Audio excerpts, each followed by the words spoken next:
मी advocate टीरा Dhadge. कोणत्याही क्षेत्रात तुमची कामगिरी वाखाणण्यासारखी असेल, इतक्या लोकांशी मी बोलतीये ना, काहीतरी रोज नवीन शिकायला मिळतं. एकमेकांना मदत करण्यासाठी तुम्ही ही कम्युनिटी जॉईन करू शकता, पुणे वुमन्स क्लब.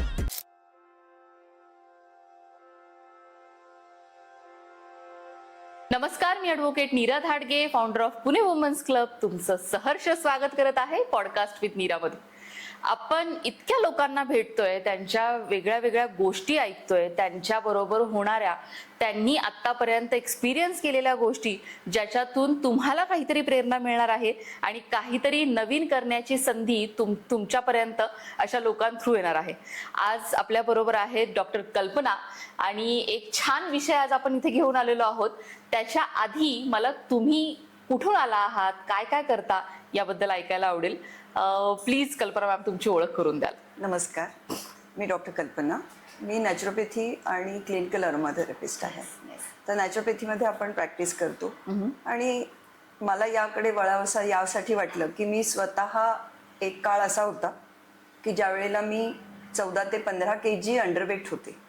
आणि खूप स्ट्रेसमध्ये होते, लाईफच्या खूप वाईट सिच्युएशनमध्ये होते. आणि त्यावेळेला मला शरीराचं खरं महत्त्व कळालं की याच्याशिवाय आपण पुढे नाही जाऊ शकत. बरोबर. म्हणजे ही इन्व्हेस्टमेंट जर तुमच्याकडे नसेल हेल्थची, तर तुम्ही लाईफमध्ये काहीच करू शकत नाही. बरोबर. आणि स्वतःवर मी काम करायला सुरुवात केली. मी लाईफस्टाईल बदलली. त्यावेळेला मी नॅचरोपॅथी शिकले नव्हते, पण मी बऱ्याच गोष्टी करायला लागले. स्पेसिफिकली योगा करायला लागले आणि त्यातनं मला ट्रिमेंडस फायदा झाला. 3 महिन्यामध्ये मी ट्रान्सफॉर्म झाले असं म्हणायला हरकत नाही. आणि मग मला असं वाटलं की ज्या गोष्टींनी मला इतकं लाईफ माझं चेंज करायला मिळालं, त्या बऱ्याच स्त्रियांना ह्याचा फायदा व्हावा. बरोबर. आणि मग मी त्यातलं एज्युकेशन काय आहे किंवा आपण कसं पुढे जाता येईल याचा विचार करून मग मी त्यामध्ये जास्त अभ्यास केला. विशेषतः मला नॅचरोपॅथी खूप भावलं, आवडलं की ज्याच्यामध्ये परमेश्वराने जे आपल्याला निर्माण केलं आहे, जाताना या जगातनं आपण त्याच स्थितीत जावं असं नॅचरोपॅथीचं म्हणणं असतं. आणि त्याची तोडमोड इतकी होते नंतर बऱ्याच गोष्टी त्याला कारणीभूत असतात. आणि मला असं वाटलं की आपण स्त्रियांकरता याच्यात काम करावं, म्हणून मग आस्था नेचर केअर वेलनेस सेंटर आपण सुरू केलेलं आहे. ओके. कुठे आहे? पुण्यात आता 2 ठिकाणी आपण चालवतो. एक पौड रोडला आहे आणि एक आहे ते कर्वे पुतळ्याजवळ आहे. दोन्ही ठिकाणी आपण संध्याकाळी 4 पासून आपलं काम चालू करतो. ओके. बरेच लोक म्हणतात दिवसभर का नाही तुम्ही चालू ठेवत, पण असं आहे की ज्या ट्रीटमेंट आहेत त्या घेतल्यानंतर पेशंटनी उन्हात जायचं नसतं जास्त, आणि शक्यतो रेस्ट घ्यायची असते, खूप हालचाल करायची नसते, काम करायचं नसतं. बरोबर. मग साधारणपणे 4 नंतरचं टायमिंग मी देते की जेणेकरून नंतर तसाही दिवस संपलेला असतो. बरोबर. आणि पेशंटला जे काय पाहिजे ते रिझल्ट आपल्याला जास्त चांगल्या पद्धतीने मिळू शकतात. बरोबर. कोणत्या कोणत्या आजारांवर किंवा कोणत्या प्रॉब्लेम्सवर नॅचरोपॅथी काम करू शकते किंवा 100% काम करते का, हे मला तुम्हाला विचारायला आवडेल. मला एक गोष्ट सांगायची आहे की 100% हा शब्द आपण कुठल्याच पेशंटच्या बाबतीत वापरू शकत नाही. प्रत्येकाची बॉडी काय रिस्पॉन्ड करेल त्याच्यावरती त्याचे रिझल्ट किती लेवलचा आहे. बरोबर. असं कुठलाही डॉक्टर असेल त्यांनी म्हणू नये की मी 100% बरं करतो. आम्ही 99% नक्कीच बरं करतो.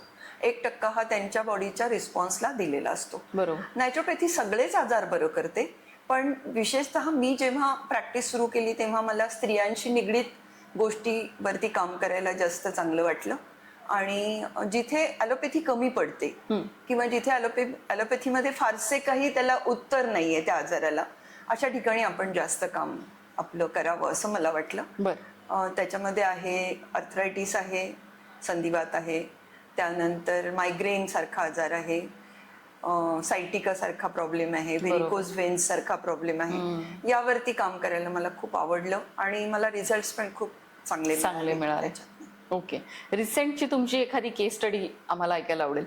हो, माझ्याकडे एक खूपच चांगली एक केस स्टडी आज मला तुमच्याबरोबर शेअर करायची आहे. एक आजी होत्या. आजी म्हणजे त्यावेळेला त्यांचं 64 इयर्सची ओल्ड.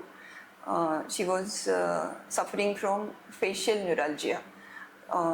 त्यांची चेहऱ्याची नस आहे ती पूर्णपणे आखडली होती. आणि माझ्या एका मैत्रिणीच्या त्या सासूबाई होत्या नात्यात. तर तिने मला एक दिवस फोन केला की यांना तू काय ट्रीटमेंट देऊ शकतेस का, कारण त्यांना ऑपरेटिव्ह सांगितलं आहे आणि ऑपरेटिव्ह केल्यानंतर पण किती सक्सेस मिळेल हे काही ते डॉक्टर म्हणाले आम्ही सांगू शकत नाही. मग फॅमिली मेंबर्सना, त्यांच्या मुलाला, सुनेला, सगळ्यांना असं वाटलं की मग ते ऑपरेशन करण्यात काय अर्थ आहे, मग आपण दुसरं काही विचार करून बघूया. बरोबर. आणि she was not able to come to my clinic. तेवढे पण त्यांना येण्याची हे नव्हती, ताकद नव्हती. मग मी त्यांच्या घरी गेले, त्यांना तपासलं, त्यांना बघितलं. मग त्यांना म्हटलं की आता तुम्हाला मी काही औषधं सांगते जी हर्बल आहेत पूर्णपणे. ती तुम्ही अगदी दिवसातनं 2-2 तासाला घ्यायची आहेत पहिले 8 दिवस. आणि डाएटच्या बाबतीत मी खूप आग्रही आहे की your food is your medicine. Yes yes. त्यामुळे तुम्ही त्याला जेवणाचं ताट आली की प्रत्येकाने आपण काय खातोय हे बघणं खूप गरजेचं आहे. बरोबर. आणि त्याच्यातनच तुमचा आजार हा अर्धा बरा होतो. म्हणून त्यांना मी डाएट प्लॅन करून दिला. आणि मला त्यांच्या सुनेचं खूप कौतुक आहे की तिने तो फॉलो केला. 80-90% तो फॉलो केला. बरोबर. त्यांना बरेच मी करून सांगितलं होतं की हे करून द्यायचंय, ते करून द्यायचंय. सगळं ठीक आहे, पण कोण करून देणार. पेशंटच्या बाबतीमध्ये आमच्याकडे हाच एक मोठा ड्रॉबॅक होतो आपल्या पॅथीमध्ये की करायला आम्ही खूप काही सांगतो, पण ते करायचं कोणी, त्याचा वेळ कसा द्यायचा, हा खूप मोठा प्रॉब्लेम होतो पेशंटच्या बाबतीत. पण त्यांच्या बाबतीत त्या खूप लकी होत्या. त्यांच्या सुनेनी खूप मदत केली आणि त्यांचा फेशियल न्यूरॅल्जिया हा 2-2.5 महिन्यामध्ये पूर्णपणे बरा झाला. मस्त. आणि त्यांना ऑपरेटिव्हची गरज भासली नाही.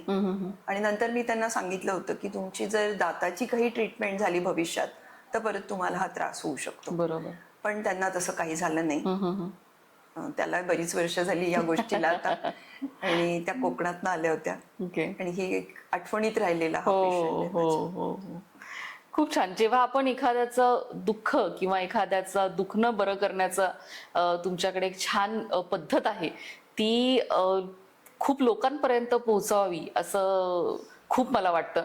आपल्या आजूबाजूच्या लोकांमध्ये हा गुण असला पाहिजे की आता समजा काहीतरी दुखतंय तर लगेच ते बरं कसं करता येईल, किंवा आपल्या काही जुन्या गोष्टींमध्ये त्याची उत्तरं खूप लवकर सापडतात. अगदी ती उत्तरं आजकाल लोक शोधत नाहीत आणि थोडंसं काही झालं की आपण लगेच दवाखान्यात पळतो. किंवा मला ॲक्युप्रेशरवर आधी अजिबात विश्वास नसायचा, की म्हणजे म्हणायचं असं नुसतं दाबून कसं होणार आणि कसं हे होणार. पण जेव्हा मी स्वतः असंच टाइमपास म्हणून क्लास करायला गेले आणि तिथे जो काही एक्सपिरियन्स आला, म्हणजे 5 मिनिटात सर्दी बरं होणं म्हणा किंवा डोकं दुखणं थांबणं म्हणा, किंवा खूप त्याचे हे आहेत, तर खरंच तशी नॅचरोपॅथी काम करते हे मी स्वतः अनुभवलंय. त्यामुळे मला तुमच्याकडून ऐकायला अजून हे वाटलं. पण या गोष्टी तेवढा लोक पटकन विश्वास नाही ठेवत आणि आधी आपण क्विक सोल्युशन्सकडे लगेच जातो आणि नंतर मग त्याचे साईड इफेक्ट्स होतात खूप सारे. विषय थोडासा आपण बाजूला घेतला. आस्थामध्ये वेगळं काय आहे हे मला तुमच्याकडून ऐकायला आवडेल. आस्थामध्ये आमची टॅगलाईनच आहे की we treat patient not disease. कुठलाही डिसीज बरा नाही करत आपण, तर पेशंट बरा करतो. तर पेशंटला बरं करणं म्हणजे काय की पेशंट आल्यानंतर फिजिकल प्रॉब्लेम्स घेऊनच पेशंट आलेला असतो, पण त्या फिजिकल प्रॉब्लेम्सच्या मागे काहीतरी मानसिक कारण हे असतच असतं. ही माझी स्टडी सांगते आतापर्यंतची. बरोबर. की काहीतरी कुठेतरी त्यांनाही समजणार नाही कधी कधी, पण काहीतरी कारण असतं आणि ते आम्ही शोधून काढतो आणि त्याच्यावरही उपचार देतो. त्यामुळे आपल्याला फिजिकली, मेंटली, स्पिरिच्युअली असे सगळेच रिझल्ट एका ठिकाणी मिळतात. बरोबर. हे त्याचं वैशिष्ट्य आहे. Yes yes yes. आणि बॉडी स्कॅनिंग आपण करतो जेव्हा पेशंट येतो तेव्हा, की पूर्ण बॉडीचं स्कॅनिंग होतं. त्याच्यात 42 ते 44 रिपोर्ट्स मिळतात. मग तुमचा आजार कुठलाही असो, आता समजा उदाहरण द्यायचं झालं, एखादी जर माझ्याकडे मायग्रेनची केस असेल तर त्या रिपोर्टमध्ये तिचं मायग्रेन का वाढतंय ऍक्च्युअली, त्याचे सगळेच आपल्याला कारण कुठे ट्रिगर होत आहे, कुठे कमी होत आहे, हे सगळं खूप वेळा फिजिकली पेक्षा मेंटली खूप त्याचा असर असतो. आम्ही म्हणजे मी आता पाहते ना पेशंट्स, जेव्हा आपण त्यांच्याशी बोलायला जातो तेव्हा कळतं की कधी ते गडबड होतीये. डायरेक्टली गोळ्या खाऊन ते 2 मिनिटं थांबणार आहे पण त्याच्या पुढे तो हे नाही होणार आहे. खूप छान टॅगलाईन आहे तुमची की पेशंट बरा झाला पाहिजे ना की डिझीज. खूप साऱ्या गोष्टी तुम्ही ह्या क्षेत्रामध्ये करत आहात आणि मी जशी तुम्हाला आता I guess 3 ते 4 वेळा भेटली आहे. तुम्ही स्वतःची ओळख एक युनिक पद्धतीने करून देता आणि काही गोष्टींचं सोल्युशन तुम्ही छान पद्धतीने सांगता. तर आस्थाबद्दल तुम्हाला अजून काय बोलायला आवडेल आणि तुम्ही आतापर्यंत जे काही अचीव्ह केलेलं आहे त्याच्याबद्दल तुम्हाला अजून काय सांगायला आवडेल? अचिव्हमेंट म्हणजे जिथे ऑपरेटिव्ह टळलेत लोकांचे आणि अशा पेशंट्सना बघताना खूप आनंद वाटतो. आणि माझा स्वभाव असा आहे की मला कोणी दुःखात दिसलं पाहत नाही. की लगेच मी मदत करते. आता एक 4 दिवसापूर्वीच उदाहरण देते. माझ्या ओळखीची एक मुलगी आहे, तर ती अशी खूप लंगडत चालत होती. तिला म्हटलं काय झालं? ती म्हणे अहो इतकी कंबर आखडली आहे ना माझी की मला ना पाऊलच टाकता येत नाहीये. तर तिला म्हटलं चल झोप, मी पटकन तुला काही प्रेशर पॉइंट्स देते. आणि तिला मी प्रेशर पॉइंट्स दिले. प्रेशर पॉइंट देताना खूप कळवळली ती, ओरडली. पण नंतर 5 मिनिटांमध्ये ती म्हणाली काय केलं तुम्ही? मला आता काही जाणवतच नाहीये की मला तिथे त्रास होता. आणि ती व्यवस्थित 5 ते 10 मिनिटात चालायला लागली, कारण ते मसल आखडलेला होता तिचा. त्यामुळे असं कोणाचंही दुःख असलं तर आपल्याला लगेच बरं करायला बरं वाटतं. बरोबर. आणि मला वाटतं की जे काही पेशंट बरा होतो त्यानंतर तो जे काही आम्हाला दुआ आहे म्हणतात ते देतो, ते सगळ्यात मोठं प्राइज आणि गिफ्ट आहे असं मला बरोबर आहे, बरोबर आहे. खूप छान वाटलं आज तुम्हाला इथे भेटून आणि या विषयाबद्दल तुमच्याशी बोलायला मला योग आला ह्याचं पण मला खूप कौतुक करावं असं वाटतं.